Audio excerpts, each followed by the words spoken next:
वो जो भूत लगती थी। गांव का नाम था मझौली।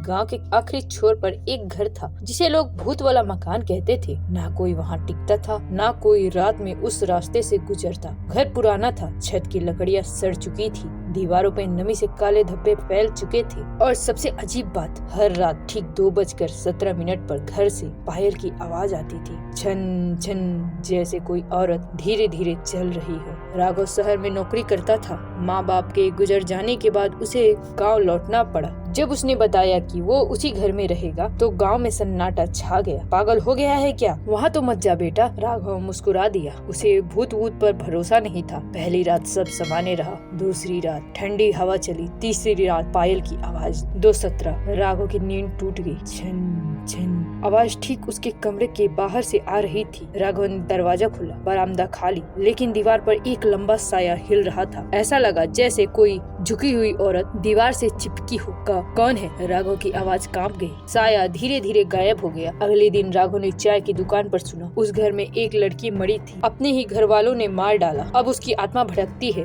राघव को हंसी आ गई, लेकिन मन के किसी कोने में डर बैठ चुका था। अब हर रात कुछ न कुछ होने लगा। कभी किसी के रोने की आवाज, कभी हंसी, कभी किसी का नाम लेना। एक रात राघव ने साफ सुना, भैया। वो उछल कर बैठ गया। ये आवाज बहुत जानी पहचानी थी। एक रात राघव बाथरूम गया। आईने में उसे अपने पीछे किसी लड़की की परछाई दिखी, सफेद साड़ी, खुले बाल। राघव ने मुड़कर देखा, कोई नहीं, लेकिन आईने पे उंगलियों के निशान थे। पुरानी अलमारी मिली, अंदर एक फटी हुई डायरी, नाम लिखा था नेहा। राघव का दिल धक से रह गया। नेहा, उसकी चचेरी बहन, जिसे बचपन में उसके पिता ने पागल कहकर घर से निकाल दिया था। डायरी में लिखा था, अगर कोई मुझे ढूंढे तो शायद मैं जिंदा रह सकूं। अब चीजें और डरावनी होने लगी। रात में दरवाजे अपने आप खुलते, पायल तेज बजती, दीवारों पे खरोच के निशान। एक रात राघव ने हिम्मत करके चिल्लाया, जो भी है सामने आओ। अचानक पीछे से ठंडी सांस और फुसफुसाहट, मैं मर नहीं पाई भैया। राघव ने गांव के बुजुर्ग से पूछा। बुजुर्ग चुप हो गया, फिर बोला, नेहा मरी नहीं थी, उसे यहाँ छोड़ दिया गया था। क्यों? क्योंकि वो सवाल पूछती थी